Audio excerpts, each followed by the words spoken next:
Hey, I'm Mark with the Analog Process, and this is my first live stream where I'm going to be just kind of hanging out and scanning film and also color correcting. So um, hopefully you guys, if you're watching, you can go ahead and ask questions if you want to know more about how I process my film and how I scan it and all that. Um, or if you just want to chat, I'll be here for like maybe an hour or so while I do this. So. It'd be, I think, pretty exciting, especially because check out this setup. Not only do I have this webcam, but I also have Photoshop, ViewScan, and also my Canon DSLR over here, which looks like it's frozen, but we'll try to get that working during the stream. But that way you'll be able to see on top of the scanner, which will be, I think, pretty exciting. So yeah, with that said, I don't know if I'm live. I should be. Yeah, I'm live. Cool. All right, so with that said, let me get my film and I'll kind of show you what I'm scanning, and then we'll get going. I got my big book of film here. While I was at school, I took a bunch of new shots, and I want to scan some of them in. I wish this Canon was working here. Let me restart in, so that way you can see it. Because if you can see the scanner, it'll be a lot better.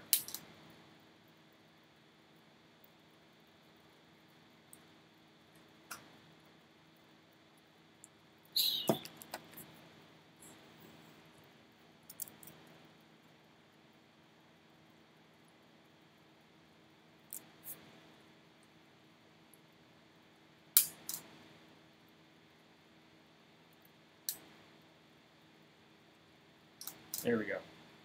There we go. Shooting. Live view shoot.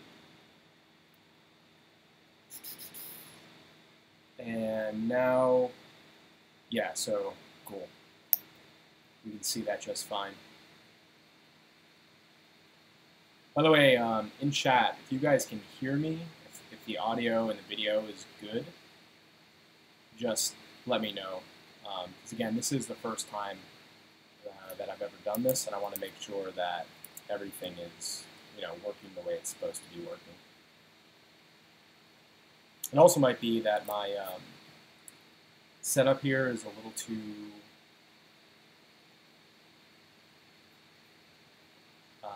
too slow in terms of the internet, but yeah, we'll see. But yeah, in the chat, if this sounds and looks okay, then just let me know. But anyway, until that comes in, we're going to be doing 4x5 film. Let's see. There's one shot that I want to scan specifically. Start. Yeah, we'll do this one first. There's 3 shots I want to scan. And like I said before, this is going to be a wet plate scan.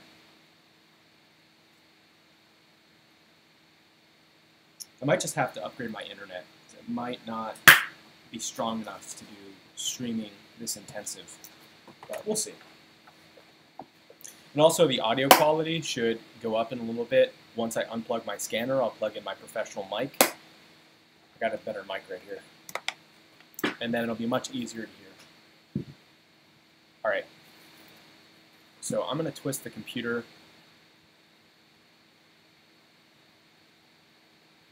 So we can see it a little bit better, the scanning area.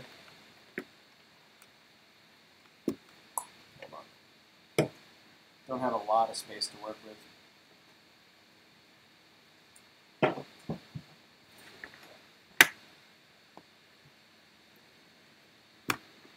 Cool. Okay. That should be good.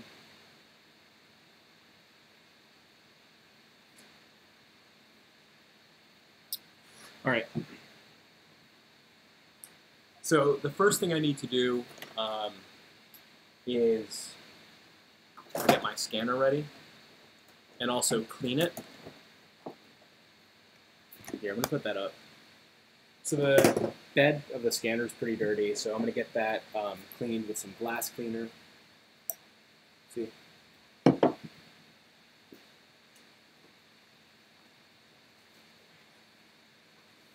And I have these sheets of, I don't know, they're just good for glass. They won't scratch it or anything.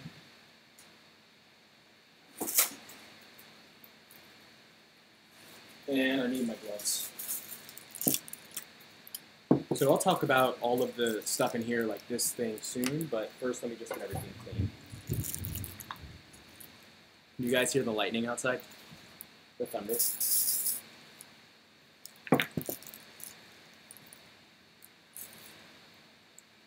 Cool. Alright. We'll get that as clean as we can get it. Dust is our enemy here.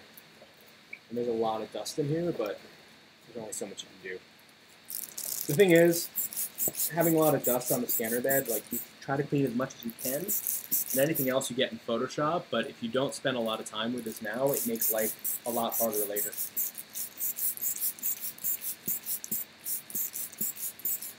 Alright, that's about okay. So, you got this thing. Alright, and what this thing does is it lets us put a glass plate that we mount the film on, but raise it up off the scanner bed. Because if it's right on the scanner bed, then what's going to end up happening is the scan will actually be kind of blurry. Now, scanning on this thing is not the best way. Like, I wish I had a Hasselblad scanner, but for what I'm doing, this is, you know, this will work. So I'm just going to get that in there. I forgot where I got this from. I can look it up. If anyone wants to know, just ask in the comment, and I'll find out the company name. Alright. So this is the glass that we actually mount the image on. So the first thing I need to do is dust and clean it with the spray. A lot of this is just repetitive. Cleaning and cleaning and cleaning.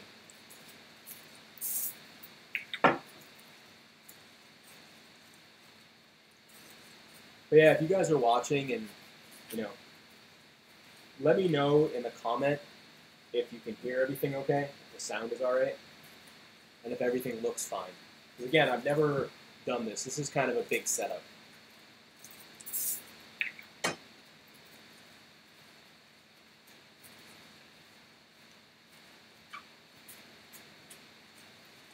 Cool. Hey, you know what I can do? Hold on. I can make this a lot easier for everyone. I can make this full screen. Hold on.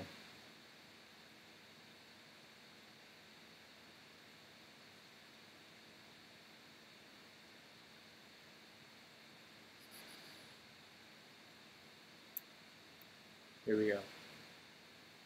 Form, fit to screen. There we go. That should be better, right?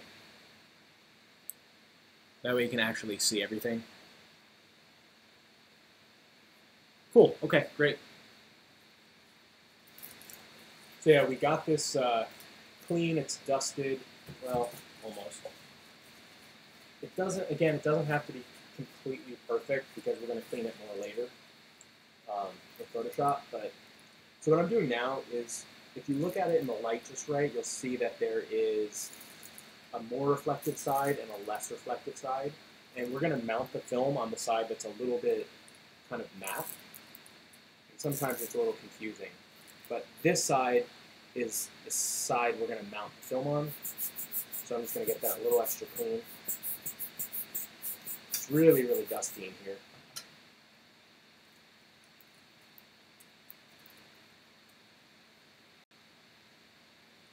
Going to get that as clean as we can. Wow, it's honestly, it's just getting worse. Hold on. When you first use these out of the box, they're really a pain because the lint comes off of them. So it's better to like keep using the same cleaning cloth over and over time it softens up. It makes it a lot more usable. Okay, so still cleaning this off. Now it's good. So I'm going to put a cloth on top to protect it. And I have the mounting fluid here. What I need to do is get more of our cami fluid, our mounting fluid, into this little bottle, and it'll make it easier to spray it. So I don't have much left, but I do have another bottle of it. But this stuff is expensive. It's like $45 for a little bottle.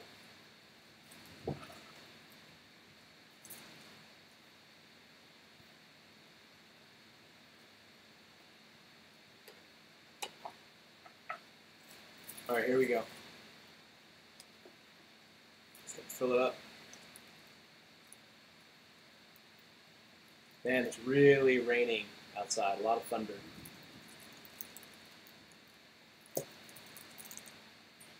Okay. So we're out of this now. That's okay. All right, now it's time to mount. So I'm going to take the negative that I want to use. I don't know which one it is. Okay, it's this one. Here we go.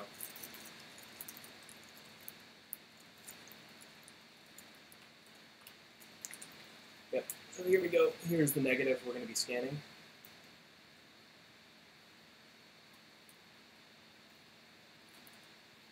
And I mount it shiny side down, so emulsion, I think. Is that emulsion? Whatever. All right, so here's our plate. I think you guys can see it. Oh shit, forgot to cap this.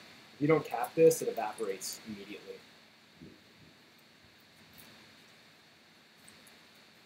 Okay. So I'm just gonna give it a quick spray with the air duster to make sure it's clean. Now we're going to put the candy fluid down, the mounting fluid,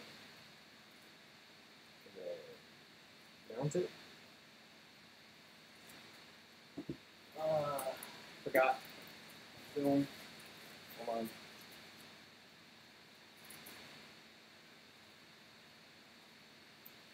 I forgot to get this out. Hold on, I need to cut this.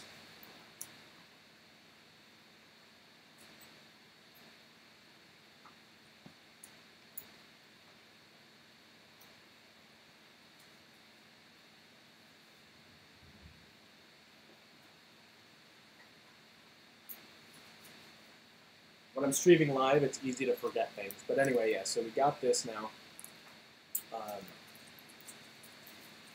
We're going to put a little fluid down. And then sandwich it. So that plastic stuff that I just got is acetate. And the reason that we need acetate is because it sandwiches negative inside of the glass.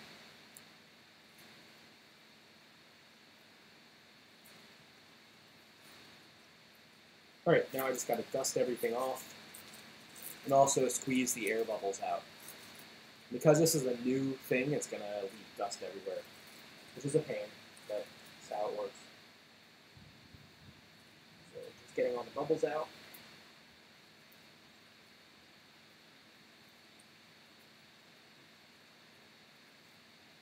There we go. Dust.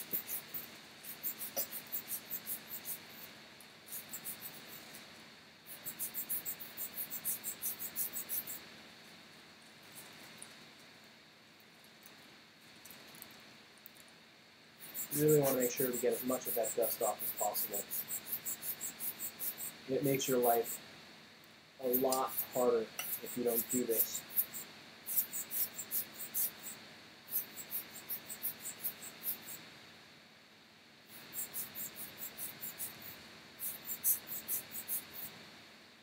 Cool, that looks good. So now we mount it.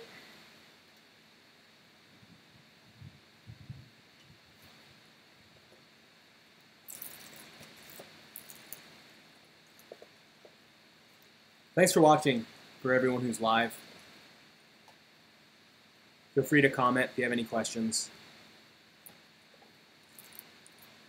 All right, that looks pretty good. I don't see too much dust on there. So we can go ahead and close this.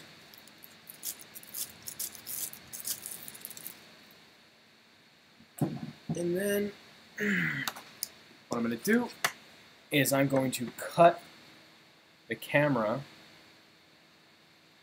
There we go. And now we're going to open ViewScan. So ViewScan is the software we're going to be using to do our scans, obviously.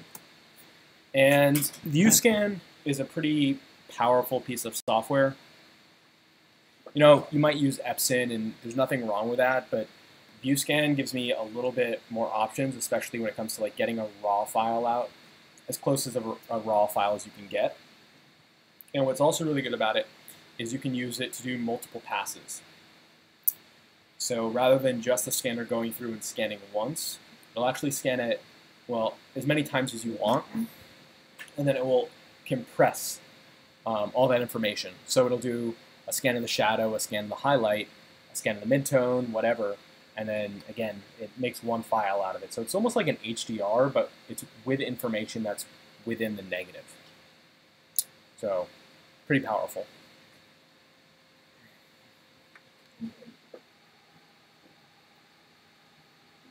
Okay, cool. So that's our file. It looks like we're scanning it as a black and white. It should be color negative. And we're just going to select the area, which is right here.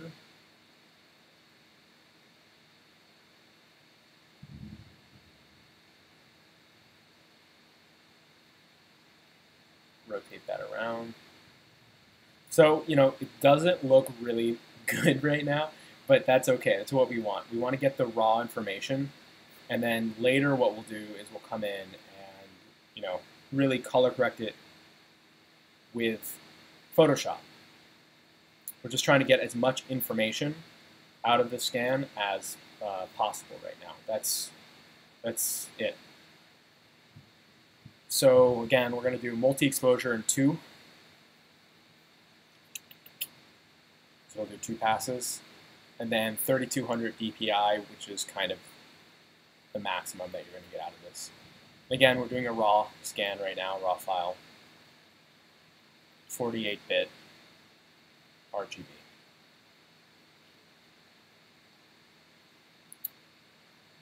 Okay, this all looks good. Go ahead and scan.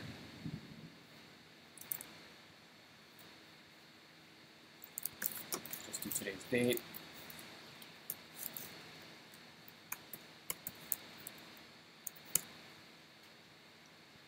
There we go. Yeah, so this will take like 5 or 10 minutes to scan. In the meantime, I can tell you about a project that I'm working on right now. Actually, there's a few things. First off, I'm going to Thailand in just a few days, which I'm really excited about. I'm going to be shooting some pictures there, and I don't really know what I'm shooting, but I'm going to be going to Thailand to shoot something. So yeah, that'll be exciting. I've never been there. I've been to Asia before. I've been to China, but never Thailand. So yeah, that'll be cool, I guess. I have some friends out there, and I'm going to try to document them, I guess. But I'm going to be using a 4x5, which is really going to slow me down, and I don't know how I'm going to like process film. Although I did find a place. There's one place in Thailand that will process color 4x5. It's more of a problem when I go out to China, because when I try to process film out there, I remember I gave it to this one guy at an art school, and he ended up ruining almost all of my negatives. So, never again. If I end up moving out there, I'll probably have to buy a Jobo and then develop all the film myself. Which is fine. Okay, you know what? While that scans, I'm going to play a quick ad, and then we'll jump back in after the scan is done.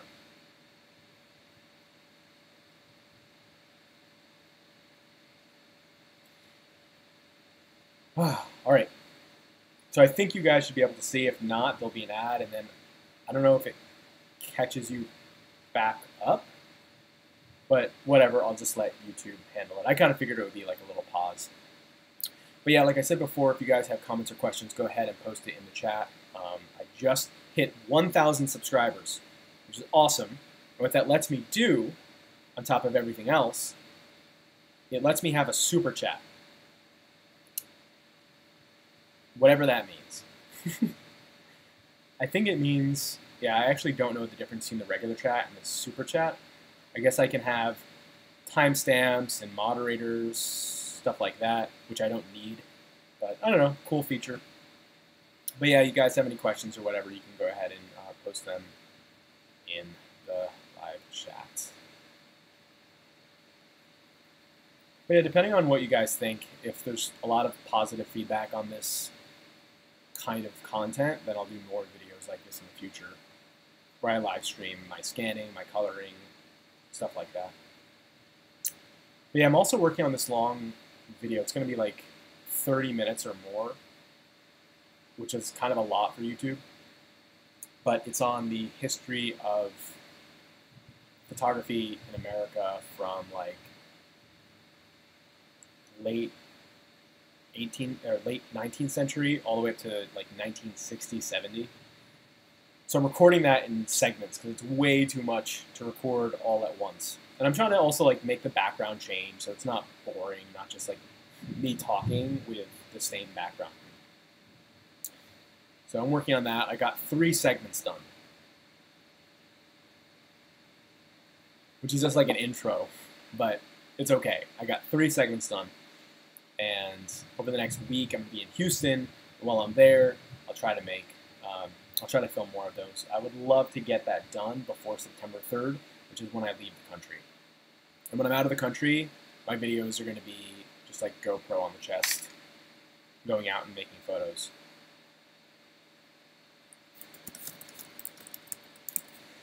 Cool. All right. So the scan is almost done. I just got some new books today. Let me show you this thing. Hold on. You're going to like this.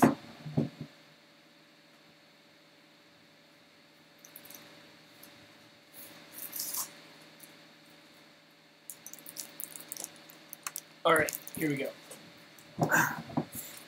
So first off, I got this parody of Passing Through Eden. And it's called Passing Through Eden. Some students at the school I'm studying at put this together.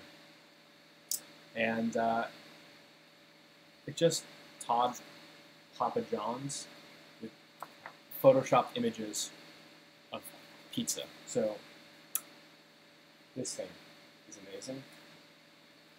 And then I got this, Islands of the Blessed, which I'll probably do a flip-through video. I want to start doing those, like the art book flip-throughs. But here, let me show you.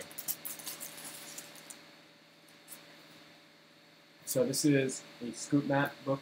It's his second one, I guess. But what's really cool about it is black and white images of the Old West. And I'll do like a more thorough and a more well-composed version of this, where I actually show all of the images from the top down. But what's really great is these are recontextualized images.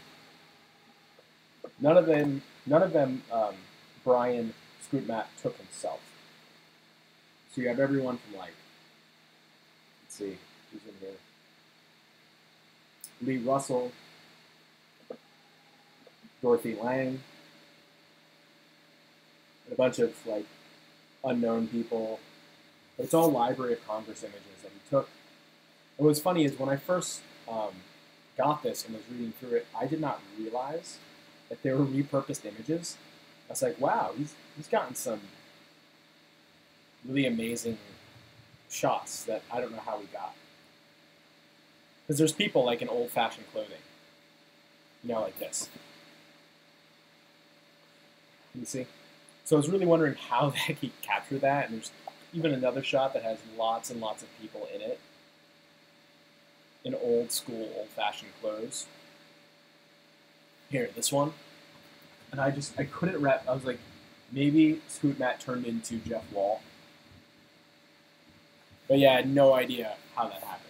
And then I realized when I got to the end, and they had all the titles of the images, that I found out, oh,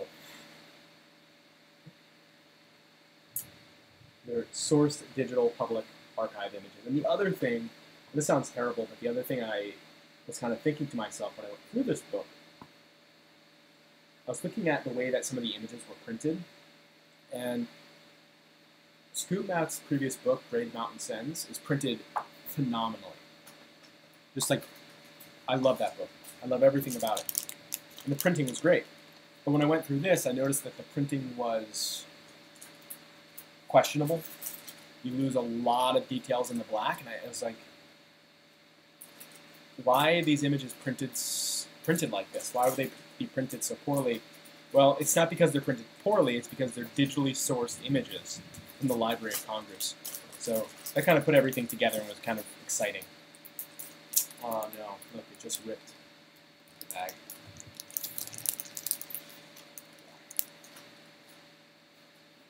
Let me put these away real quick. The scan's almost done.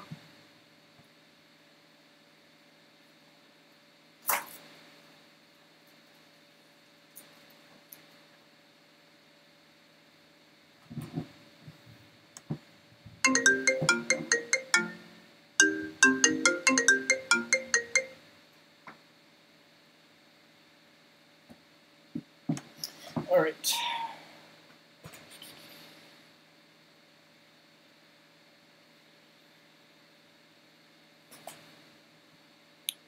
Phone call. All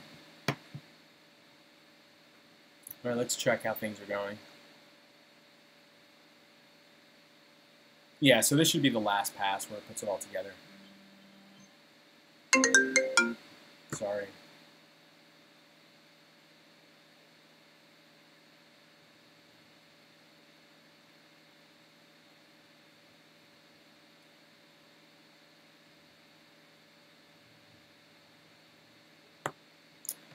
All right, probably gonna get a third call, but that's fine. I hate that. All right. So yeah, what do you guys think about that here? The Canon thing? I think that's amazing. It's still going. I don't think I'm gonna use it again because I'll probably I'm probably gonna stop streaming after I edit this image, color corrected. So I'm just gonna unplug it. One sec. Just because I'm sure it's taking up a lot of bandwidth. Oh, but you know what? I can plug in my mic now. I only have 2 USBs. There we go.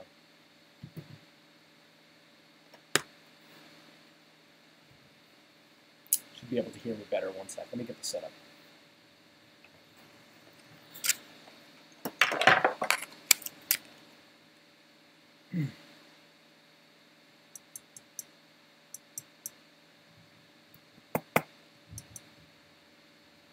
Actually, I don't know if it'll let me while I'm recording, but we'll give it a shot.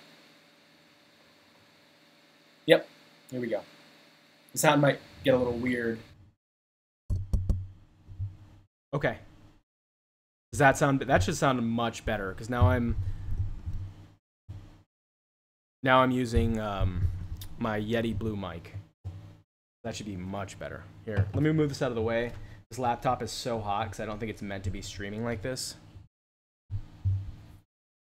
Test, test. Okay, cool. You guys can hear that. If it sounds better, you know, type it in chat. Now we have a chat. We have a super chat, whatever that means. Okay. Honestly, I'm just stalling why this is done. This will be a lot more interesting, I'm sure, if I keep doing this and more people start watching Analog Live and then start commenting and talking. And then the stream will be more interactive and it won't just be me like buying time. That's exactly what I'm doing. Okay.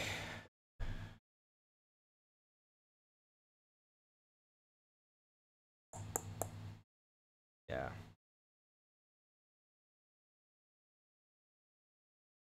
All right, looks like I was wrong. Looks like we have one more pass.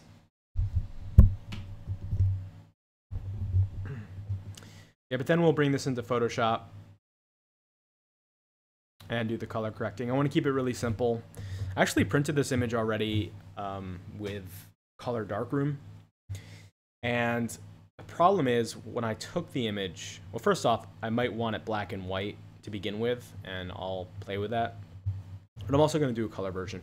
But when I did the analog darkroom print of this, the colors were all wonky because my flash was underpowered. And that did not help. The lighting got really mixed. The room is like very, very orange. The flash is very, very blue. And the colors just are strange. And sometimes it looks really great when you do an analog darkroom print, color print, where the colors are kind of fun and explosive and all over the place. But that's not the case here. It feels like it did 3 passes.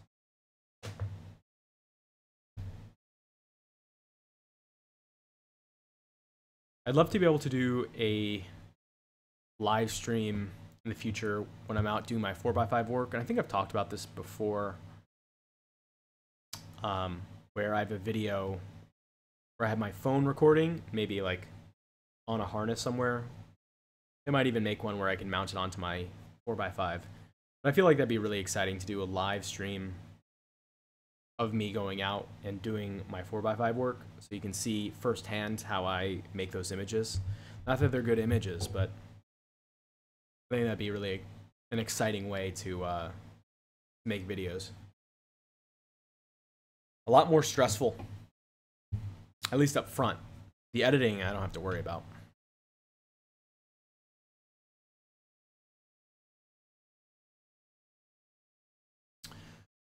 Right. But yeah, I want to do more long stream videos like this. I always like them. I want to be able to make videos where you can come in, watch, and just kind of relax while you do your other stuff. Just kind of entertaining. And I don't know, when I work, especially on my own images and edit them, it takes me forever to go through them, to edit, to scan. So I like to have something in the background. So I want to be that something in the background. I actually watch Vine Sauce. It's a YouTube channel, and he plays games that I don't care about whatsoever. I don't play video games, but there's something about just having him kind of talking in the background, and he's a pretty clever guy, so the subject matter to me doesn't matter. It's more about just listening to him talk while I work. It just makes it a lot easier. Because the problem is, I don't want to watch something that I have to pay attention to, for obvious reasons, because I need to be able to focus on the work that I'm doing. I guess it's almost like a podcast, but for whatever reason, I'm not really into listening to podcasts. I don't know, maybe if I'm at the gym, but I never go to the gym. When I'm out shooting, then I talk to people and interact with people, so I can't do that either.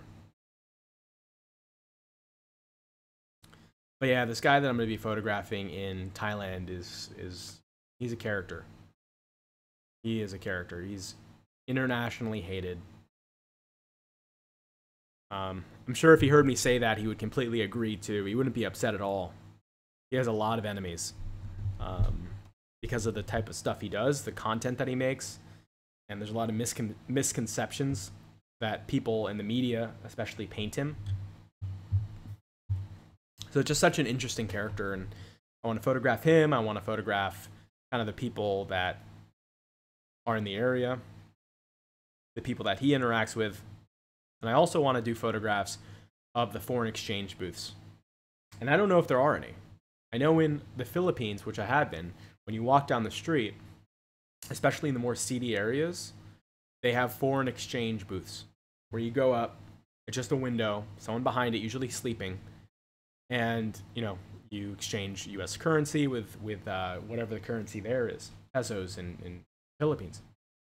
That's so interesting to me because you think about the exchange that people are having, and this is a location where you have this exchange, and depending on the area, if it's in a seedy part of Thailand, for example, it's an intermediary, right? You know why people are going there. You know what they're getting their money for. So you're looking at the thing without actually looking at it. And that to me is quite interesting. And then there's a whole other thing about the people at the booth, like the portraits of them, which will be in the image because I'm going to be photographing the booth itself.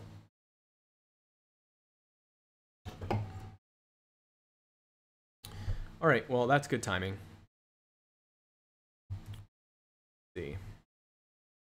All right, so that's done. We're going to close View Scan now and open Photoshop. And we're going to go ahead and start working with this image. Let's see. This image is 1.14 gigs. That's pretty good for a little Epson scanner to get a file that big. All right, so I'm just going to forewarn you. All of the processing that I'm going to be doing for this image comes from Stephen B. Smith. So this is his process. I'm just duplicating it effectively because I know that it works for me, and maybe you guys will find like it works for you too. But Stephen B. Smith, when it comes to photography, digital imaging, he's great, and all his videos are available on Vimeo, which is where I found it. All right, so the first thing I'm going to do here is crop out the stuff I don't need. Do 4:5 ratio. And we're just going to get rid of the excess information.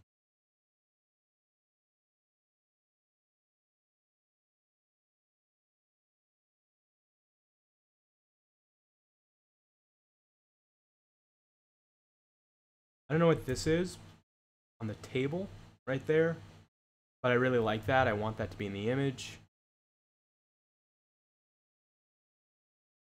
Don't have room at the bottom, but we do have room at the top a little bit to bring this up.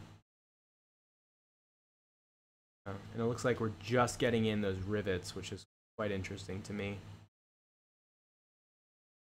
So crop that. Now you can see the power of doing the wet plate scan. Like that's pretty sharp. I mean, it's not amazing, but that's pretty sharp for a little Epson. But of course, you can already see all the dust everywhere, which it's not going to be fun cleaning up. But I mean, that for an Epson image is not terrible. Did I hide my webcam? Is that distracting? Yeah, I'm going to hide that for a bit. If you want it back, just let me know. But I don't think you want to see me while I do this. I don't think there's a point.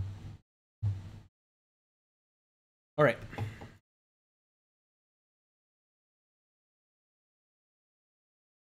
Actually, let me make sure you can see my mouse. Because that's going to be important that you can see it.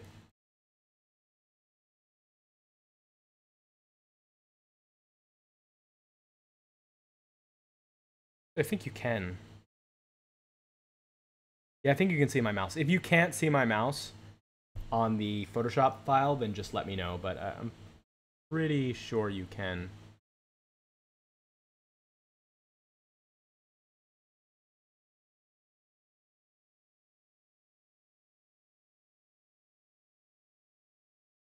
All right, so the first thing we need to do after we go ahead and crop, I'm just going to check the corners and make sure that everything really is cropped.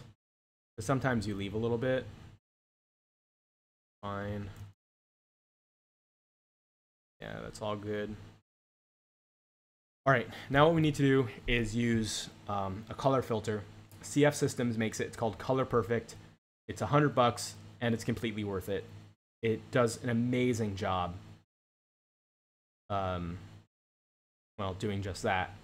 Let's make sure that we have the right film selected. This is Kodak Portra 400. Go. And we're just going to make sure that we get all the highlight information. I'm watching this number up here, that highlight stop range clip, which is really affecting well, it looks like it's affecting the shadows, but it's bringing the highlights down so we retain all that information. I'm going to bring that to 0. Then we're going to go to BP tails. I don't know what that stands for. I guess black point tails, for whatever reason. And this is affecting the shadows. So we're making the image really, really flat and gross. But, you know, obviously there's a reason for that. We're trying to get all the information in those shadows as possible. There we go. Oh, I just realized you probably couldn't see that window because, well, maybe you could. I don't know. Yeah, maybe not. I don't know how OBS works. That's the streaming thing I'm working, and it kind of clips to windows. You might have missed some of that, but that's totally okay if you did. The point is I used a filter to invert the negative itself. So anyway, the negative is inverted. So now let me just go in and show you guys, like, again, that's not bad for an Epson. He's pretty sharp. Yeah, his feet aren't cut off. They're a little stretched because I was shooting with such a wide angle lens in a small space, which I don't love, but you know, it is what it is.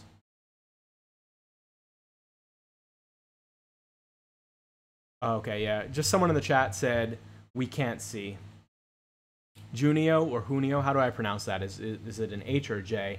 Yeah, we can't see. That's totally okay that you can't see. You're not really missing out. Basically, it's just a dialog box that has a bunch of numbers that are impossible to understand. And all I'm doing is making sure that I get all the information.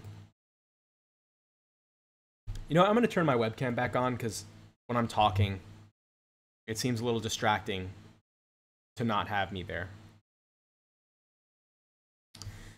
All right, so now what I'm going to do is just, well, yeah, I'm going to edit this real quick. I'm just going to get rid of the dust. And I'm probably not going to, well, maybe I'll spend a little bit of time. I don't want to spend too much time because this process kind of sucks, especially with how dusty this is. And what's funny is I did a wet plate scan. And even with a wet plate scan, which kills a lot of the dust off, like there's still going to be a lot. Dust is just everywhere. And especially when you get into working 4x5, it takes so long to do the dusting. You know, maybe I'll skip it. Maybe I'll just do like a little bit to show you. And then we'll worry about the dusting, or I'll worry about that on my own, because again, that would take kind of a lot of time. By the way, I'm going to be doing a video soon on like old film. I got 2 rolls of film from 1940, 35mm film. So I'm going to shoot one of them, and then I'm going to do a giveaway for the second roll, which is from 1949. So I think that'll be really exciting. If you like shooting old film, I don't know how to rate it. It gets so long expired. All the film might just come back gray. But I don't know. Maybe if I rate it correctly and like find someone out there who's shot on really vintage film. It's black and white. Maybe it'll work out. All right. So yeah, I'll just do like a portion of the image and then I'll color correct it. And the problem is though, like you really want to do all the dusting at this stage, because what we end up doing later is compressing the image. Actually, we're going to be shrinking it by 50%. You know, I need to save this. And I know you can't see the save window, but that's totally fine. But yeah, we shrink it by 50% because at this size, it's just, the file size is too big and it doesn't really help us. Like if I want to do a giant print, I would still like shrink the size by 50% and then later increase it by a little bit. But the reason that you want to have all the dusting done before you shrink it is because when you shrink it, you're throwing away a lot of information, and the computer effectively is sharpening your image. So if you have dust out of it, then it will look better when you shrink it and look at it than you will if you shrink it and then dust it. It's kind of hard to explain, but I think you kind of get what I'm saying. I hope you get what I'm saying. But yeah, this is the world of analog photography. Dusting.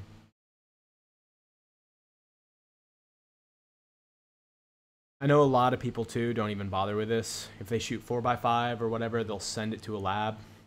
And the lab will do like a very high res, nice scan, and then they'll take care of some of the dusting. Not all of it, but they'll take care of some.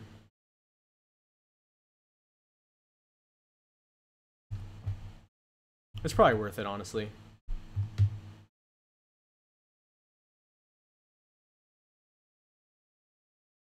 Dusting is just such a pain. Alright, I'm just going to correct like the big issues. And then later I'll go in and fix like the minutia. You can see actually, so right here is a bubble from the wet plate scan. You see what that looks like. And bubbles, like even right here, like that's a bad place for a bubble. Yeah, some of them are really bad. Like you don't want to have a bubble in a spot that has an important detail, because then when you Photoshop it, it kills it.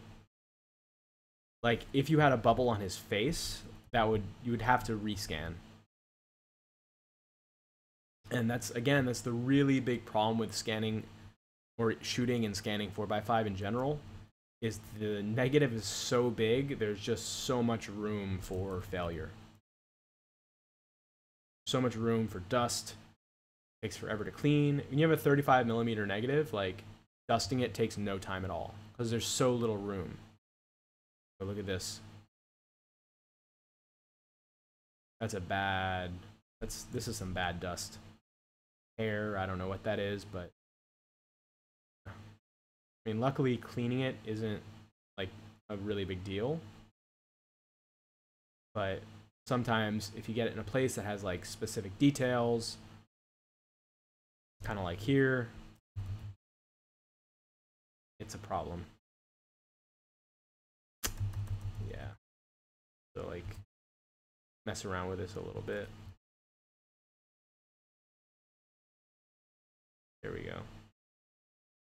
Like I'm basically just painting detail in, which isn't, again, it's not great, but that's such a small area that whatever, it's fine. And I know you guys can't see the mouse, I don't think, but you can see things disappearing, which is fine. And when I do another stream in the future of this, I'll make sure that I have the mouse visible.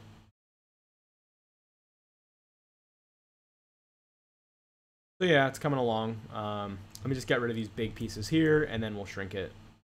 Looks like something a little suggestive. Rid of that, rid of this. This hair.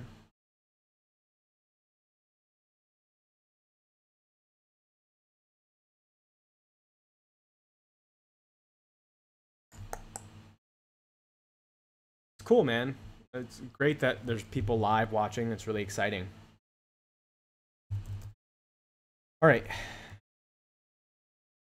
few things I want to get rid of. So wow, that's cool. Look at that.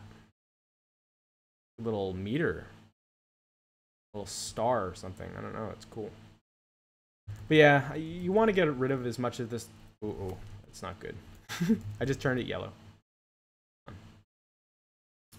You want to get rid of as much of this as possible, not just because when we shrink it, it's better, but also because when you have all of this dust, it interferes with the histogram, especially in the highlights and the blacks, because the computer is looking at that as you know, obviously pure black and pure white. So you look at it and you're like, you think you're clipping information, you think you're losing highlight, but in reality, it's just a stupid little white hole in your negative, like this thing right over here, that's causing all the issues. So yeah, I'm just gonna get rid of that kind of stuff, and just give me one more minute, and then we'll move on to the next step, which is the color correcting.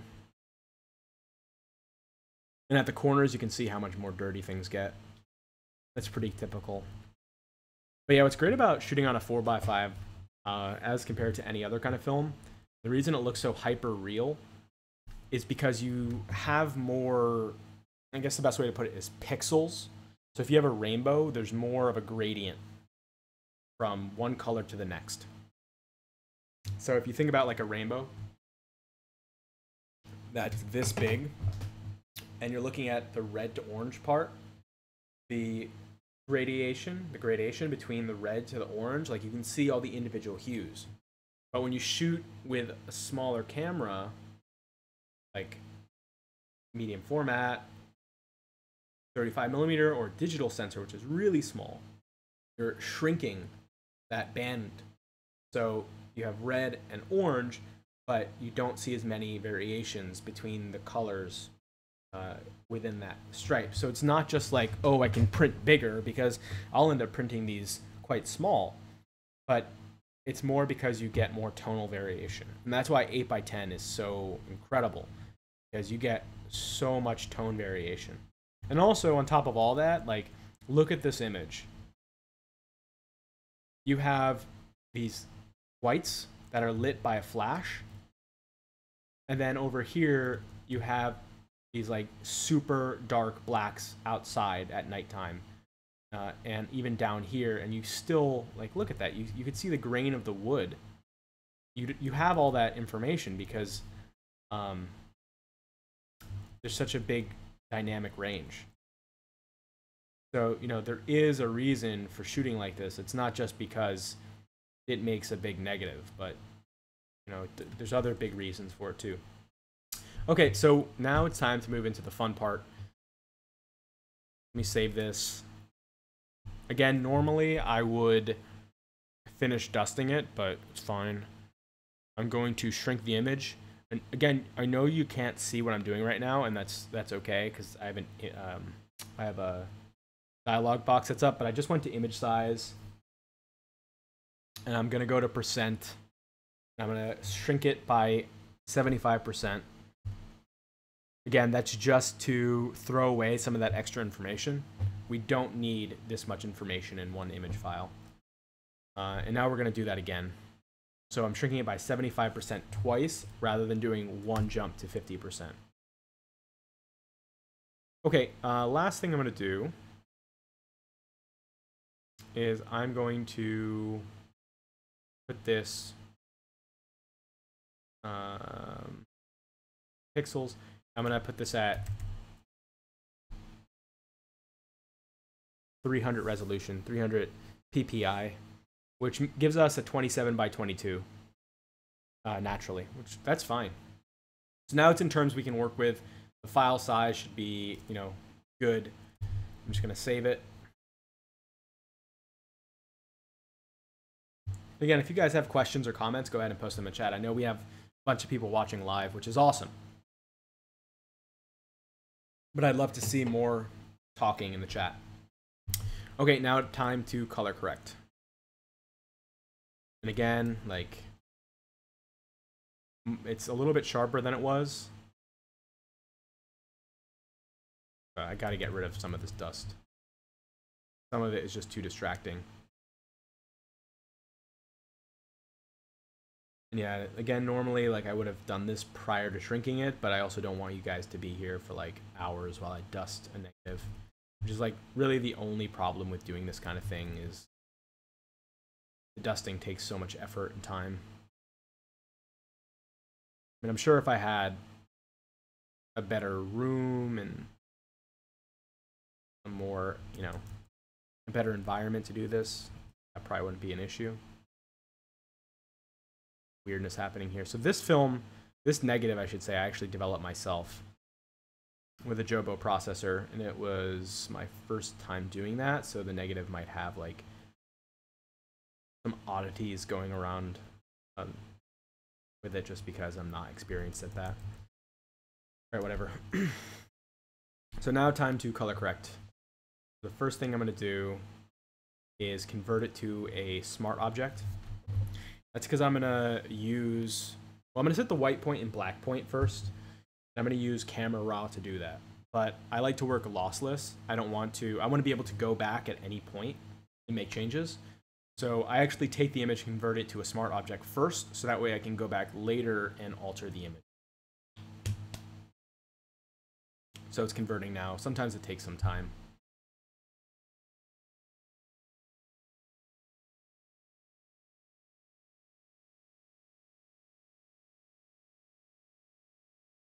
There we go. Okay, so I'm going to add a window so you can see. I want you to be able to see.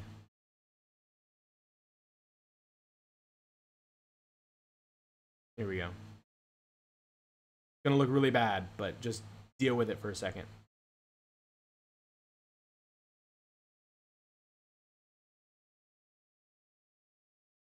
Okay.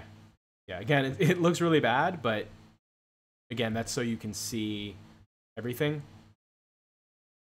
Yeah, there we go. So you should be able to see all of the dialog boxes. So we're going to go to filter. We're going to do camera raw filter. And you should also be able to see the mouse now, too.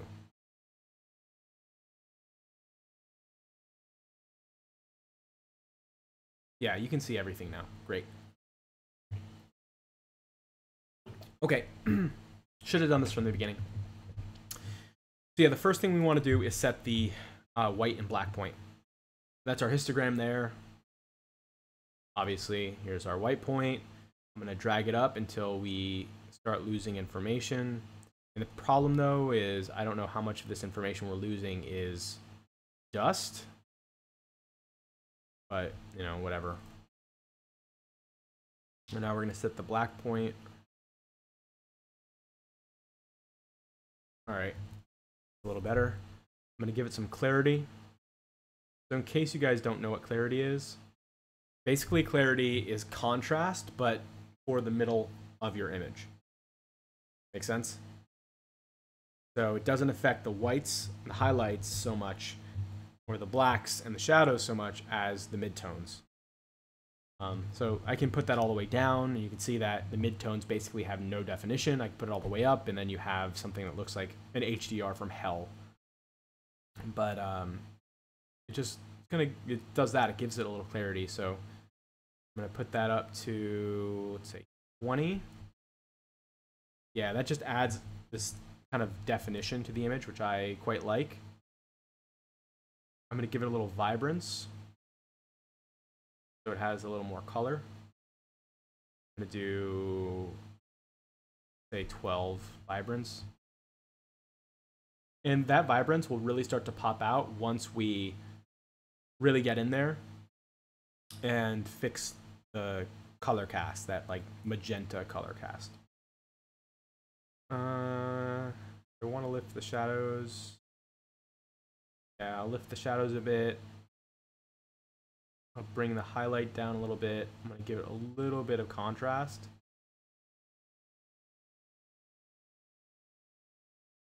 Want to be careful because too much of that and your image can start running away from you. But yeah, that just adds a lot more detail. Makes the image come alive a little bit more. And I might lift the midtones a little bit more. The image isn't so dark.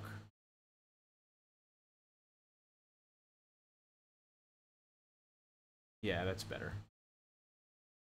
Okay. So now we have our color filter. That looks much better. Sharper, brighter.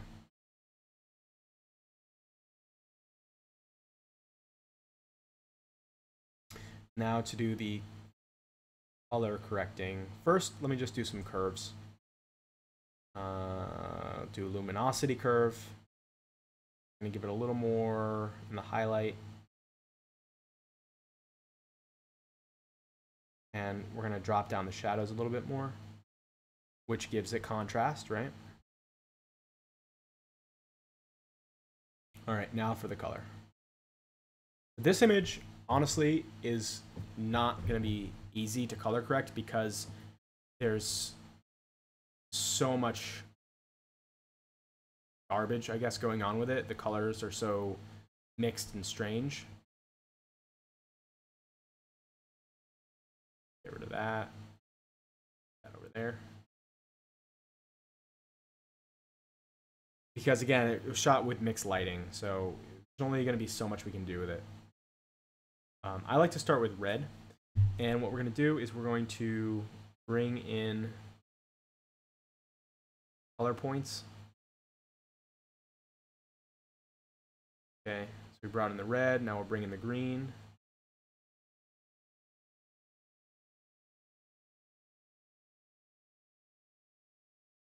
And I'm holding it down Alt so I know what I'm clipping. Like, I don't want to clip. Obviously, like, that's clipping, so I want to make sure I'm not clipping anything. Blue is actually being clipped naturally, which I'm not super happy about, but it is. Not clipping.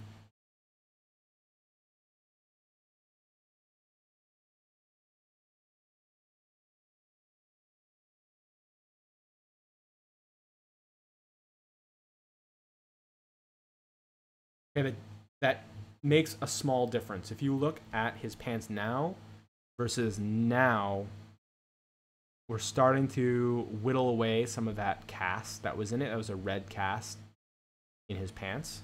So that's starting to go away. But now it's the hard part. We need to fix the middle tone, shadow, and highlights. So I'm going to start with the middle tone. For me, I feel like starting with the midtones and getting them looking good is the easiest.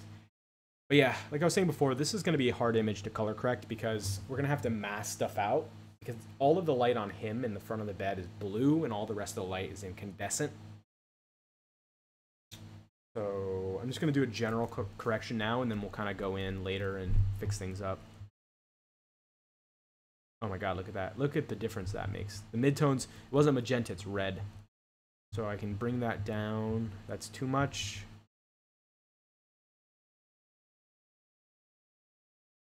Somewhere around here.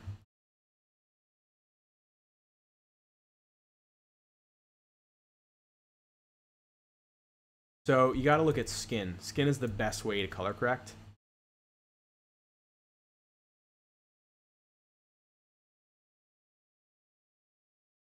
That looks pretty good. So it's a little too blue. Yeah, skin is the best way to color correct. If you can get the skin looking healthy and natural, then the rest of it, you don't have to worry too much. I say too much, but yeah, you still have to worry, just not as much. That's before, that's after.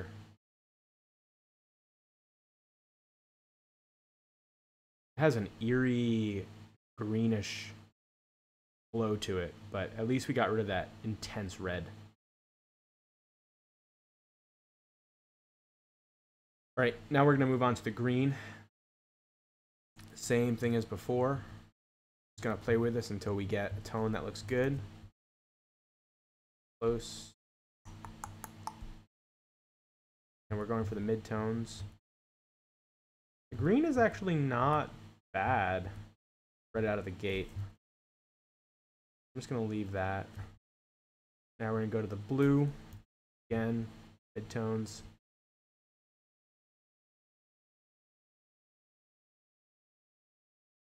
A little bit hard to see, and this is where some of the color gets strange because incandescent and blue are the ones, yellow and blue are on the same light spectrum. They're opposites on the color wheel. No, are they? Is that orange and blue? Anyway, the point is incandescent and daylight, that's where we're struggling. So it does look a little blue. Okay, that looks better. Yeah. Not great. Actually, it's not too bad. The highlight has some issues, obviously, and the shadows do too, but if you look at just the midtones, his skin color, that's actually not too bad at all. And the room has kind of a neutral back here. It's kind of neutral, which I like. So yeah, again, that's after, this is before. You can see really the dramatic shift that we get from the color there. All right, so now I go back to red, and we're going to do the highlights now. You can see things getting really screwy here. But let's start with going in here. And you can see some cyan in the image. We're going to try to adjust that. That's too much. That's not bad. Too little. Yeah, that's pretty good. So he was a little bit too cyan before. Yeah, so this is how it was before. And then we give it a little more red in the highlight. Still not enough. We gotta give it a little more. That red color.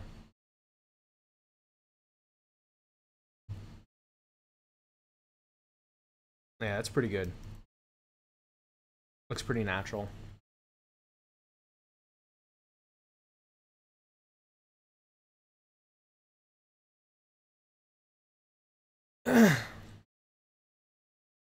Okay, now we go into the green. So you can see this is very logical.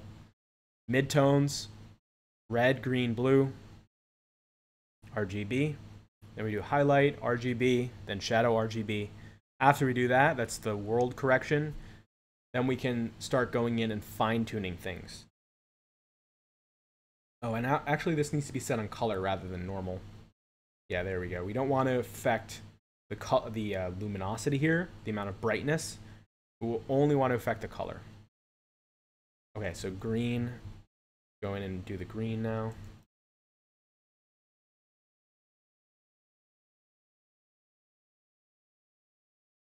Actually, the green is pretty good. Maybe a little bit too magenta in the green.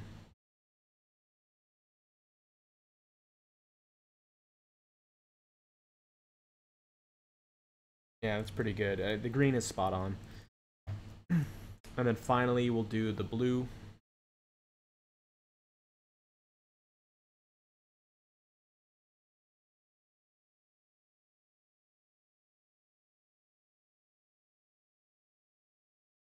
So yeah, you just kind of get an eye for this as time goes on.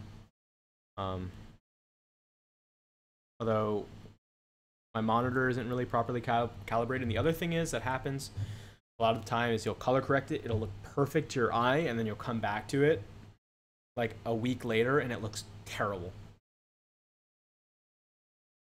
That's just part of the process, though. Yeah, so that looks good.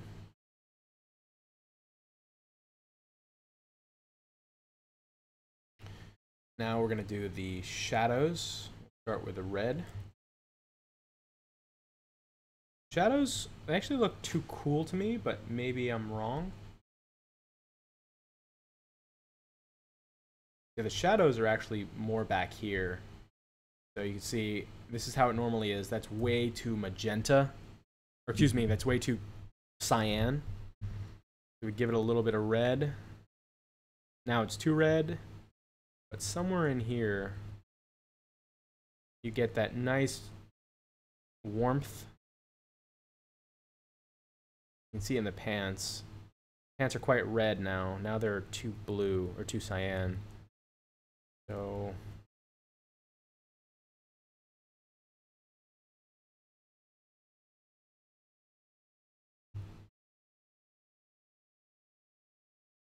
yeah, I guess that's fine. Again, it doesn't have to be totally perfect because we will come in and fix it up later.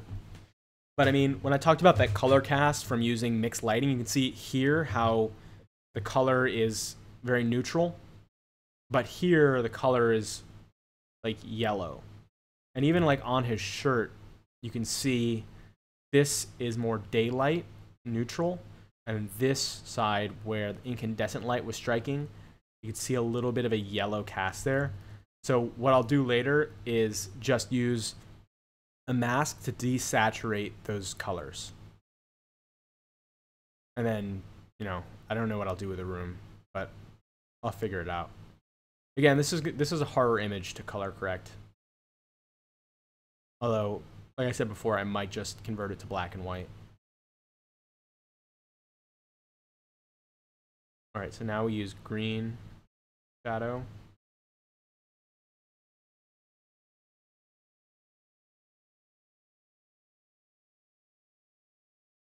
Really, it's pretty spot on out of the gate. The green has been really easy to correct. There hasn't been much work to do with the green. And the blue.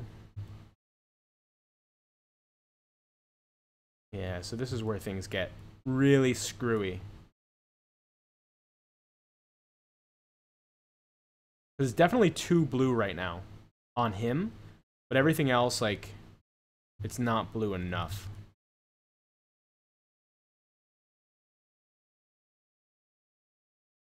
Like, for him, this looks good as far as the blue goes, but then the background, like, here gets way too yellow.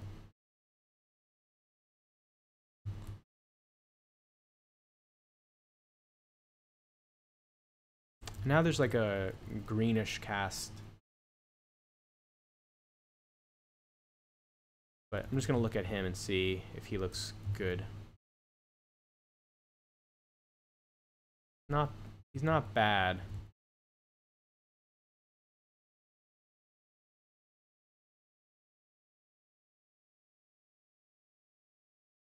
Might give it a little more blue. All right, now what I'm going to do is I'm just going to go through everything again and see if there's anything that needs to be adjusted. You can see it, like, I literally just juggle between like one point to see, like, okay, well, that looks good or that doesn't look good.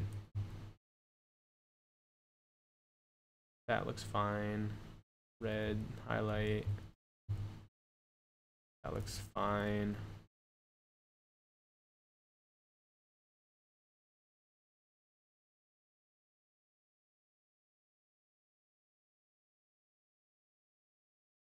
Yeah, to me, he's a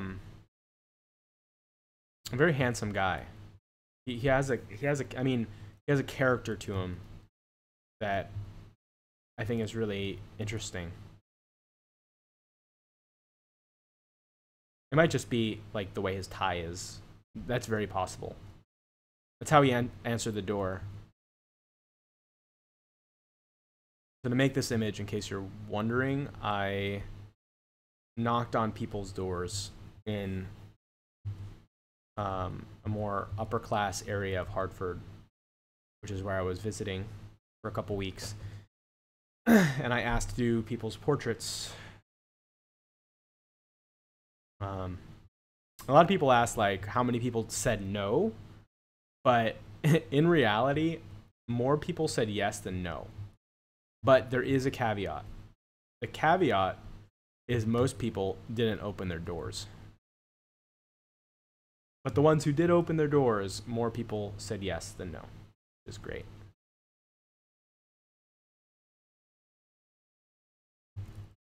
Okay, so to me, he is color corrected fine. The background is not quite there yet. Actually, he might be a little too blue. The shadows look a little blue. Yeah, they're definitely a little too blue.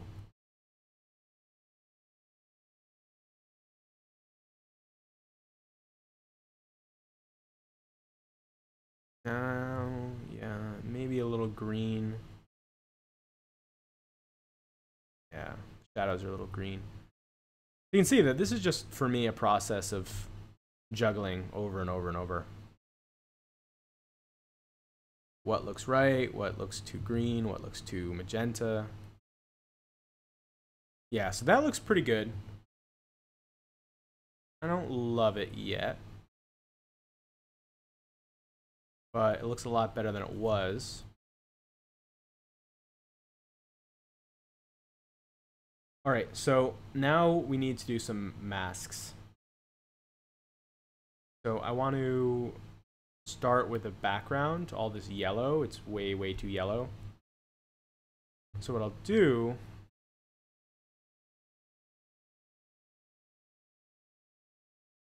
is I'm just going to correct for the background now.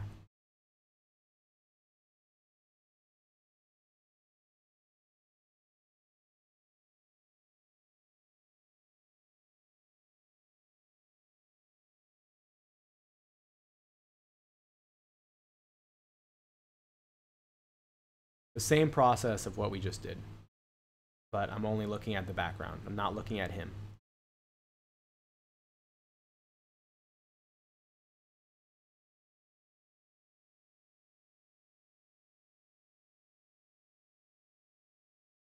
And we'll put a mask on everything.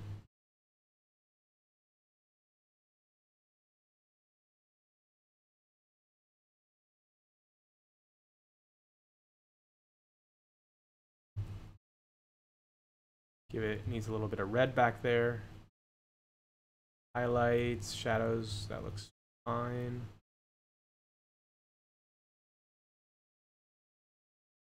Needs a little less green. Highlights.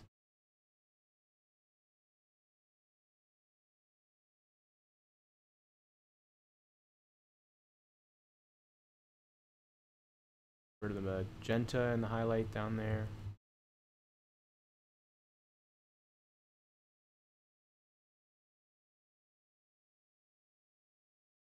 So yeah, he looks terrible, right? Oh, I need to do color. He looks like pink.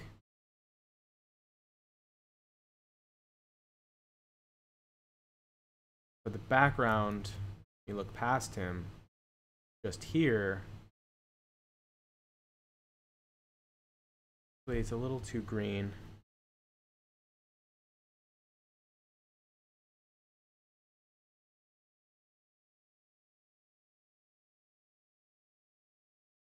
Blue.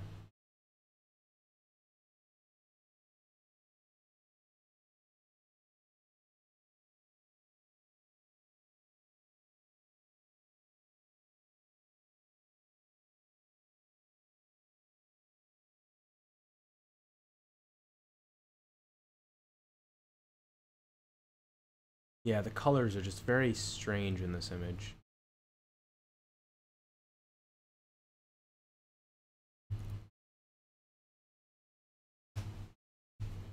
Yeah, so that looks pretty good for the background. It's before, after.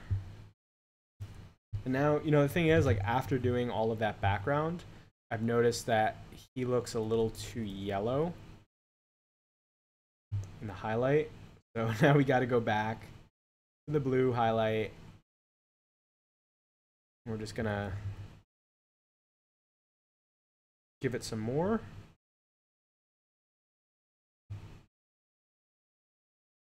Yeah.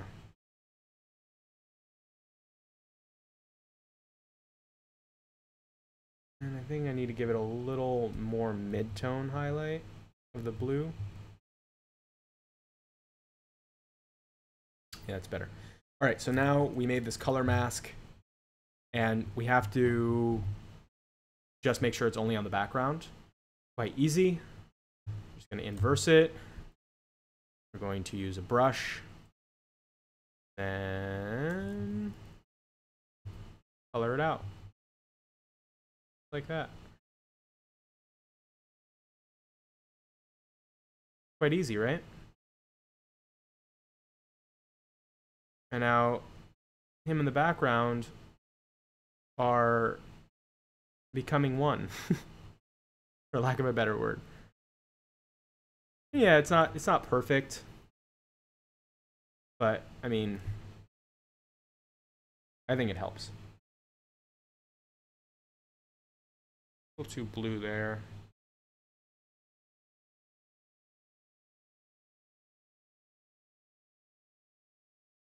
For me, it just helps unify the color a little bit more. I'm also seeing that this area is a little too blue. So I'm going to do exactly what I just did again. I'm going to do another adjustment curve. I'm going to go to my blues. It looks like it's in the low midtones. Yeah, look at that.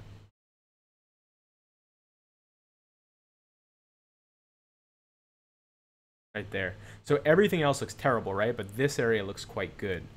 So we're going to inverse that, and then we're going to paint on that. And now we took away that blue, heavy blue cast that was from the flash, right? That's where the flash really hit hard, and we've neutralized that color. Okay. Make sure that's on color, though.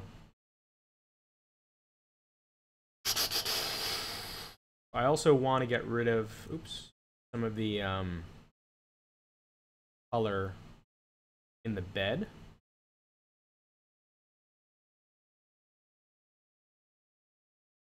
So I'm going to paint saturation into the bed that I want to neutralize. You'll notice that I'm using like this awful, like fully saturated thing. That's just so I can see what I'm painting in. Although to be fair, I could just press backslash, but you know, whatever. Yeah, I just want to get in here, and I'm going to desaturate all of this color.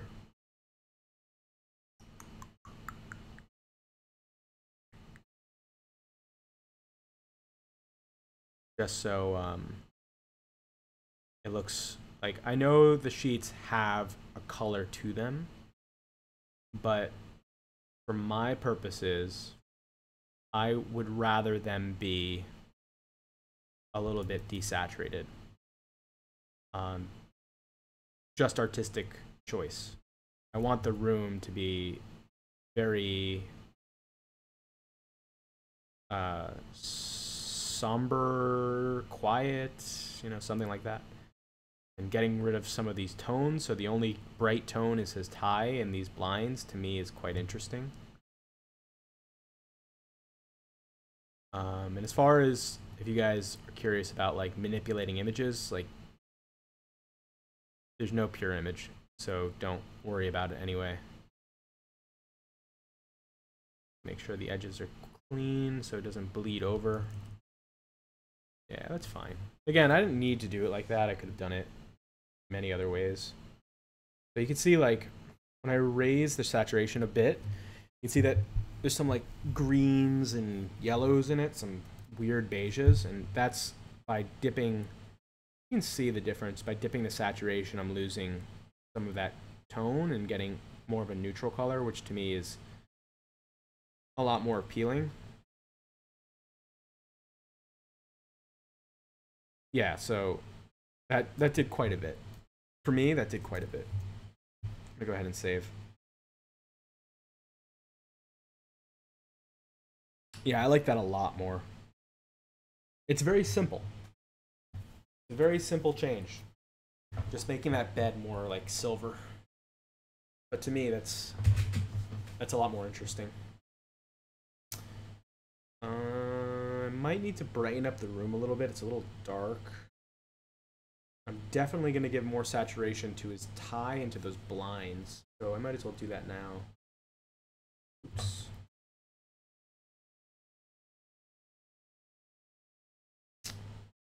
Saturation. And we're going to paint in.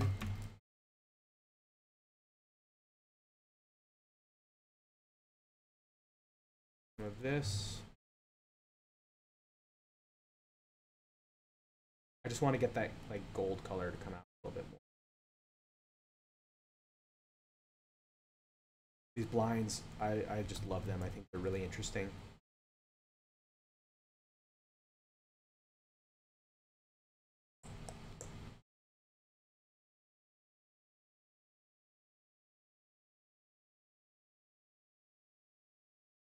Look, you can see all the scratches on the negative there too from being handled by me. If it's by me, I can't be angry. But when you get your negatives back from like a lab and you're paying like $5 per sheet to process, they have that. By the way, can you hear me okay? I should be asking more. All right, we'll get that other one.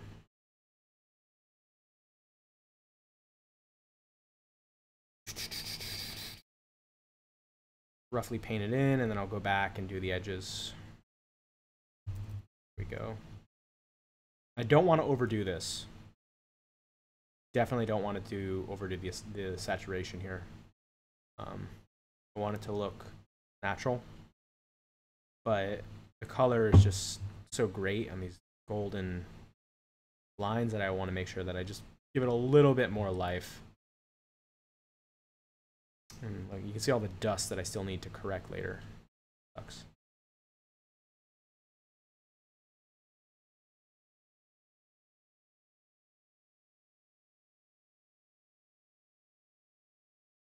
Okay. Looks pretty good.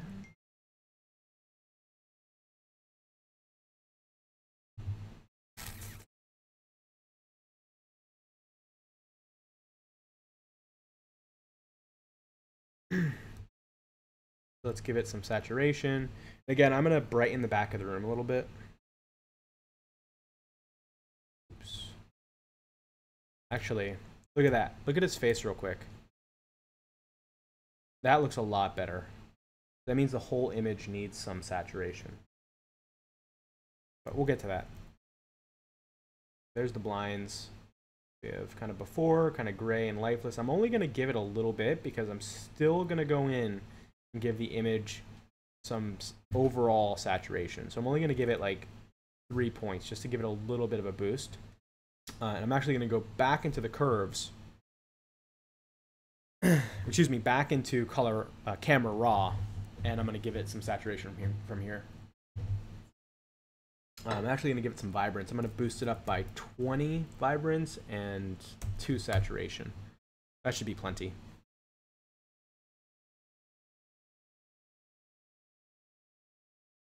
Yeah, it looks good. So the danger of using vibrance and saturation with an image like this is because there's so much weird mixed lighting. Whenever you make a global change like that, you can get the color casts can start coming out that are strange. Loud and clear, awesome, thanks. Sorry about switching back and forth between the different, whatever. It's just I want to be able to see if there's any comments there, and if I turn that off where it doesn't switch over when I look at that other screen, then you can't see the dialog boxes. So it is what it is. Yeah, this looks pretty good. I might want to... There's some, like... you can see the flash here going between, these tones, and dark here, brighter there. So I'm going to try to fix that now by giving it, not an exposure, but I'm going to give it some more curves. I'm just going to adjust this. Save it before I mess everything up. So yeah, now I'm not going to be watching the areas that are good, I'm going to be watching these dark areas. I'm going to just raise this up a little bit. Just like that. I'm going to inverse it. Actually, you know what? I'm not going to inverse it. I'm going to give it a mask. And now I'm going to paint out these highlights.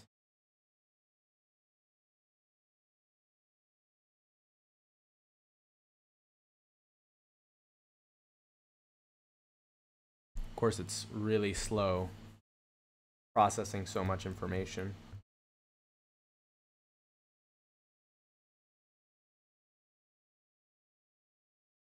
Okay, there we go. Get rid of some of these intense highlights.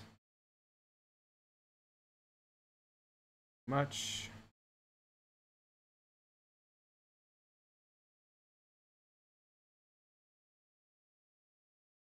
Gotta be careful though. This is It's really easy to get carried away and make things look really unnatural.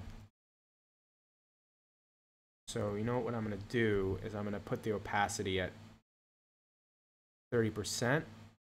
That way I can have a little more control over this process.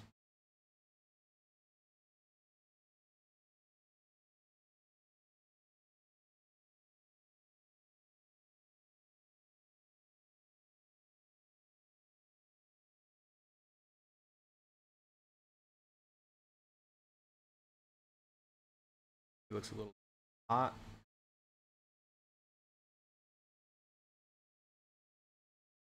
Here. Get rid of this dark cloud around his head. A little too much. Need to be a little more subtle than that, I think.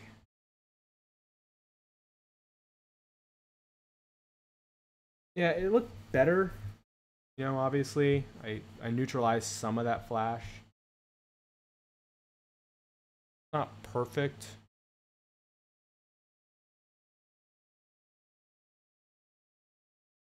Maybe it's still a little too hot here.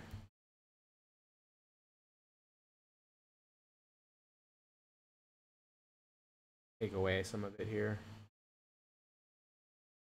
You can see that there's like, his head is a little blue. A little blue in there.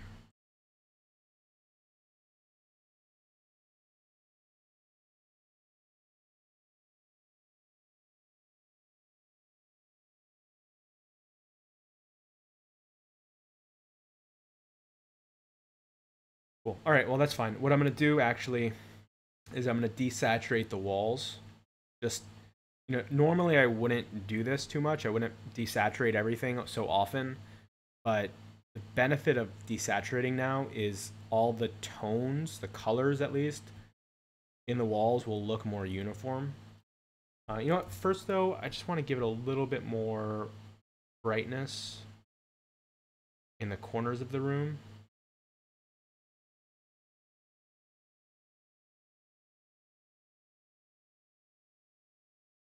Yeah, like that. Inverse it and just paint that in. I want to get some more brightness back here.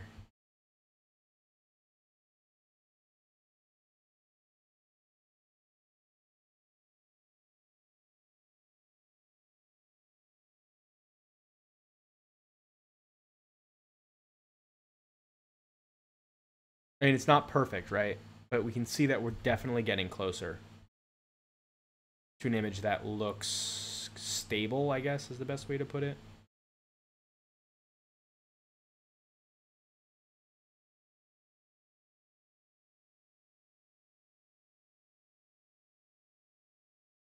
And you see it's definitely too desaturated back there.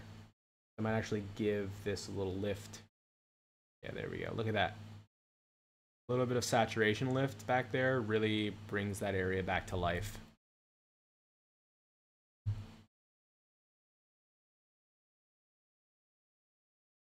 All right, so now we need to desaturate the walls just to get them more on equal footing. I'm just going to do a global desaturate so we can see how it affects things.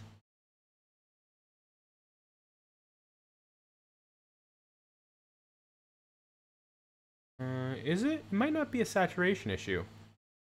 Because this tone is actually quite similar to this. It might just be a light issue.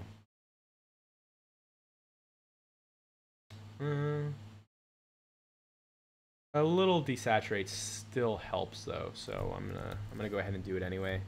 We're gonna go ahead and shrink this down.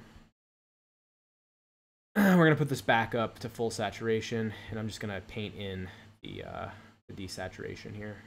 I don't need to be too careful, I don't think. I'm just taking out some of the yellows from the walls.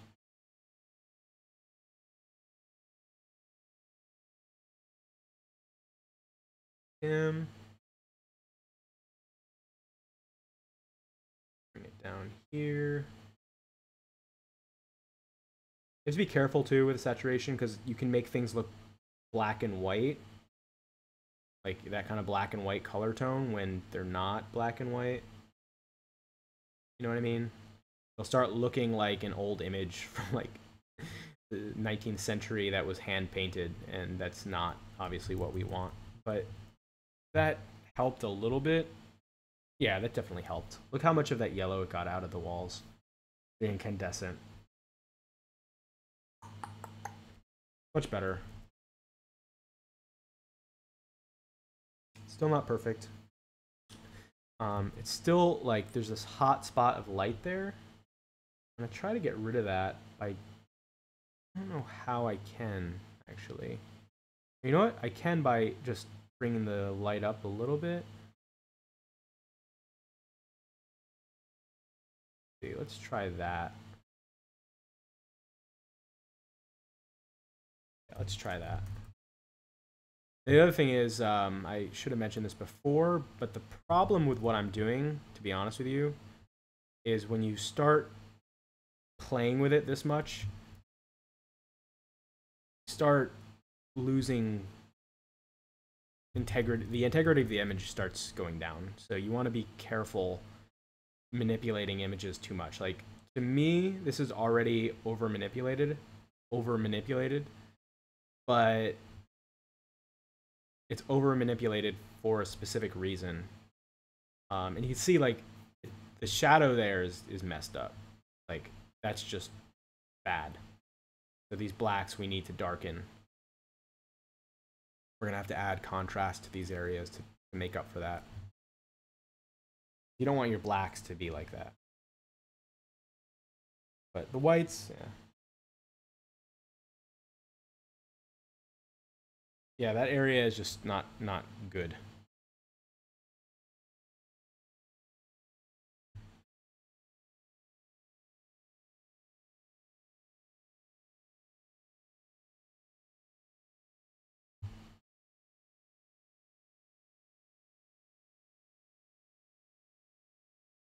Up.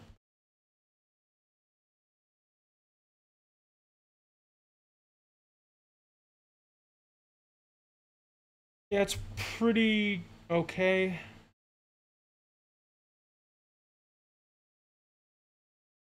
Again, our blacks look really, really, really bad. But we can fix that.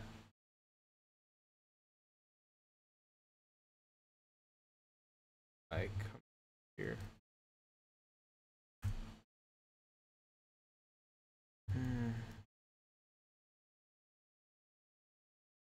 That's before. This is after. It doesn't look great, but it's close. I'm actually gonna bring the opacity down on that a little bit because it's a little too much. Maybe like 35%. And then I'm going to do one more curve where I actually bring this down. I'm gonna paint in. Yeah, that's not bad actually. That's not bad. That worked quite a bit. That's what it needed. Just bringing down that hot spot.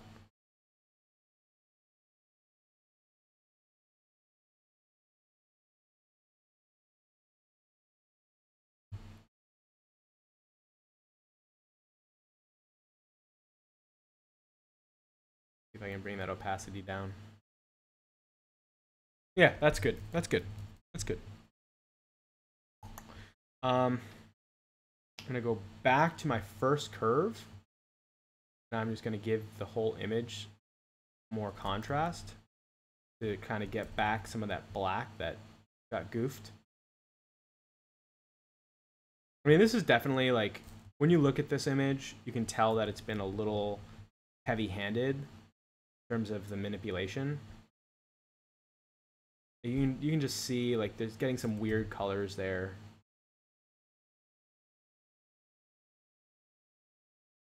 Which, you know, obviously isn't what you want.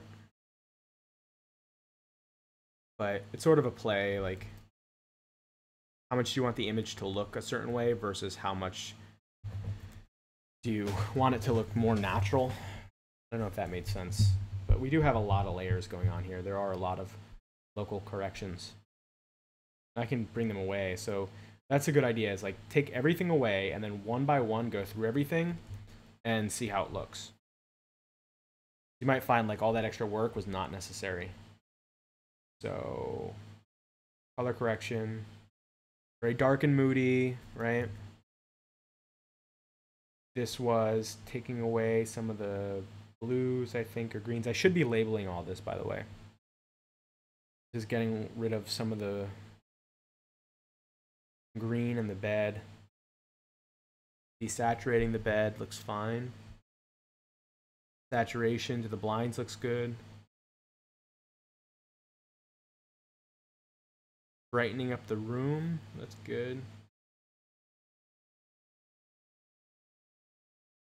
Brightening that side a little bit. Desaturating.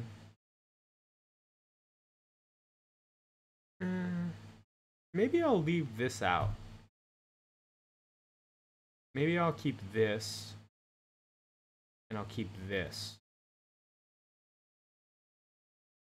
And desaturate. Maybe it doesn't need that extra brightening.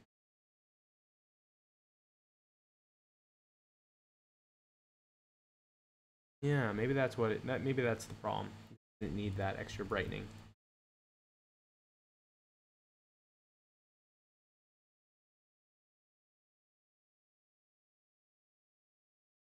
Yeah, so this just needs to be fixed a little too.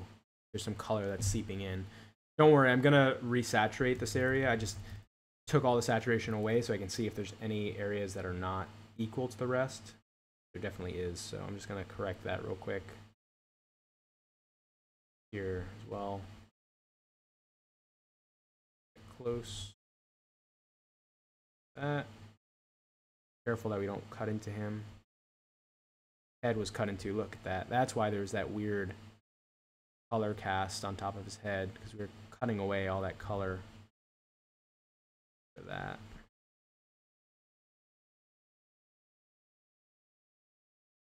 Gotta be careful here. Don't want to lose that gold.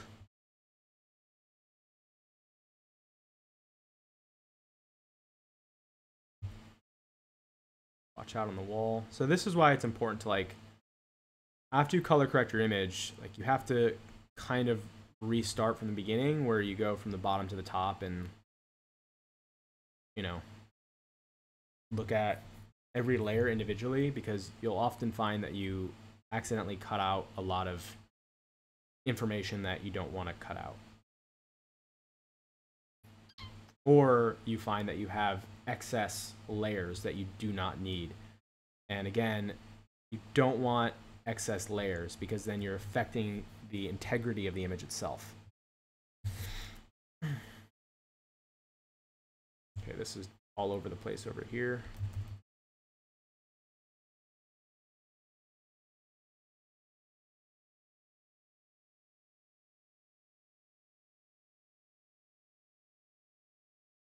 This up.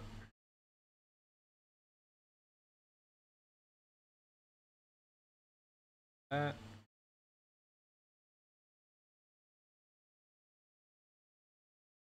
That's all over the place. Yeah, this whole area up here will need to be fixed, because the dust is just crazy. Actually, that looks pretty good, man. I mean, I'm not going to leave it like that, because it makes the room look kind of weird, but it's so uniform that it's very tempting. I'll be honest, that's very tempting to leave it like this. But I'm not going to. This is what it normally was at. I mean, look at the difference.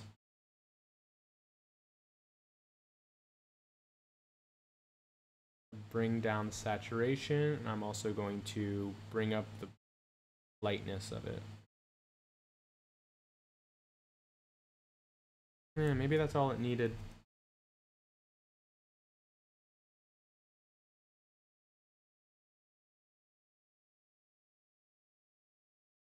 It's not bad.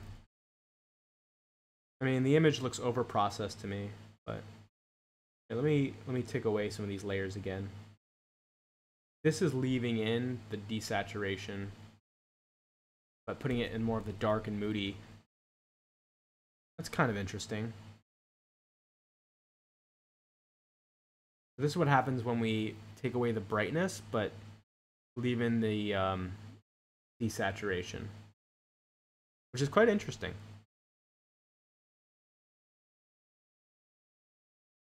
Now it almost looks like a Crudson image.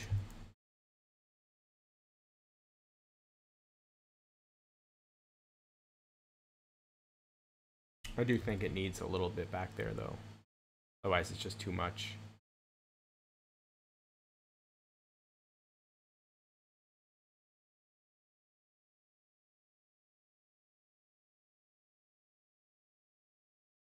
I'm going to leave this on, but I'm going to bring it down even more. Like 7%.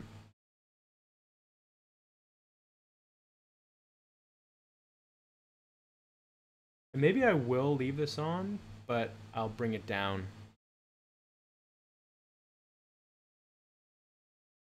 Just give it like a little lift, but not much.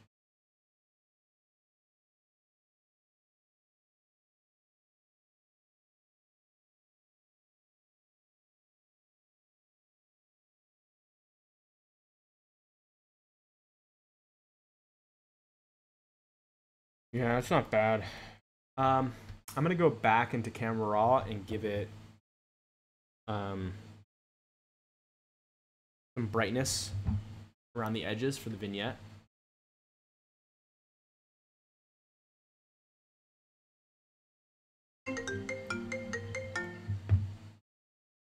Sorry for that. Yeah, I just want to give it some more brightness on the edges where it's vignetting.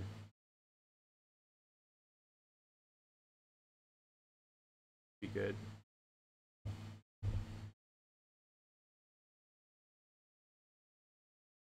Yeah, that's good. Okay, I think that image is pretty on point. Looks like we have some questions. So what I'm going to do, I'm going to turn off this and turn on this. And now I'm going to read some of the questions that are coming in.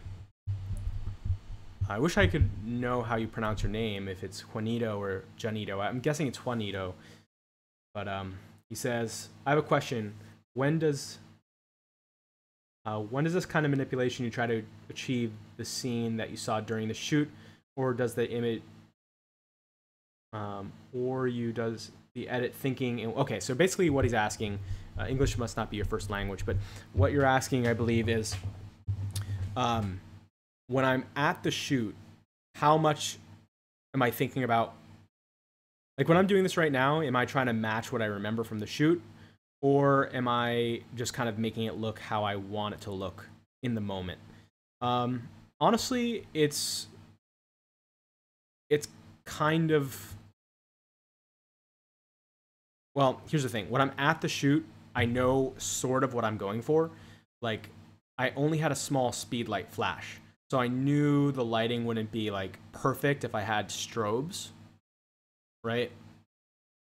So I knew that I would have to do some correction. But when I was shooting this, when I was there in that space, it was actually very, very dark in the room. It was really, really dark. So it was very hard for me to know even what the colors were. Like, I didn't know what color his bed was, what color the carpet was. If his room, like if I shot it during the day, or if I shot him outside and I knew all the colors, then I would probably try to match them more. But right now, I'm just kind of going based on what makes the image get the mood across best. Which is why I'm desaturating things. I'm giving it a somber look.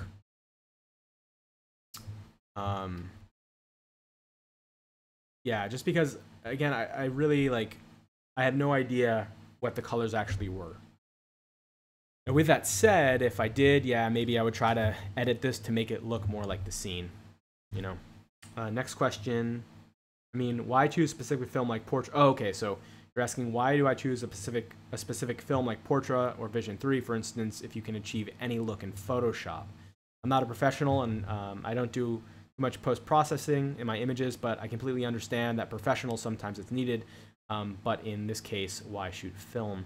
So the reason I shoot film as opposed to digital, I guess that's what you're asking, is because, actually, let me make my face bigger here so you can see me talk easier, better. So yeah, the reason that I'm shooting film for this is because the negative is this big, right? So I'm able to get a lot more information, way more information. Here, I'll even move this over here into the negative. So my prints can be bigger. There's more color gradient in it. There's more light gradient in it. It just looks better. But the reason that I picked Portra rather than any other film stock, well, first off, I liked black and white, but when I do black and white, I almost always shoot it in color and then in post-processing convert it to black and white because it gives me a little bit more control. And also, it lets me in the future do different edits of my work, where maybe in the future I'll choose to do a color version of an image that I've put out that's black and white. Now, the reason I use Portra instead of Fuji, well, it's just because I've used Portra a lot, and I know how it works under what conditions. So I feel comfortable with it. Like, I can get the look that I want to get. That makes sense? Thank you so much for the live. I learned a lot about color casting correction. Well, thank you. This was definitely a longer video, but I'm pretty happy with this result. I think it looks good for what it is. Although I do want to give it a black and white and see like how that would look. I mean, the great thing is, obviously, when you're shooting black and white, is all of these color issues that we have been dealing with just like completely vanish, which is great. But then, of course, the problem there, I'll make that tie kind of stick out. The problem, of course, is that when there's weird lighting in black and white, here, I'll give it that. It gets difficult with black and white if there's like gradients between different shades. But yeah, the black and white's pretty cool. That does a pretty good job. I'm gonna leave it color though. I think I like the color more in this case. Although after I make it black and white and then look at the color, like the color looks really bad. It still doesn't look perfect. So yeah, I'd still need to do some work on this image to clean it up and give it some more, I don't know, correction in local areas that have like, I don't know, that the corner of the room back there has like a spot of yellow. There's still too much blue on him. But you can see where I'm going with all this. Like, I would just kind of repeat this process over and over and over until it gets to a point where I'm like very happy with it. But yeah, I hope that you guys enjoyed. I know we have a few people that are watching now and some people that have kind of come and gone. But what I want to do in the future is more videos like this. So if you found it helpful, and if you're watching a replay of this, let me know what you found helpful about it and what you'd like to see more of in the future. Like, it's pretty cool that I have my DSLR here that I'm able to capture from directly, you know, so you can see the scanning at the beginning of the video that I did and all that stuff. It's pretty cool. So with that note, it's been like 2 hours and I'm getting exhausted, so I'm gonna call it a day. But you can see that editing an image like this, like a 4x5 image with mixed lighting, it's no walk in the park, because I mean, obviously you saw through the video how much work goes into it, and of course I didn't even get to the dusting. Anyway, be sure to subscribe if you haven't already. It would be really helpful and awesome. And I will see you guys in future videos. And maybe I'll do one of these once a week or something like that. Who knows? It's kind of based on what you guys think. So definitely in the comments, let me know what you guys think. Cool. On that note, guys, talk to you later.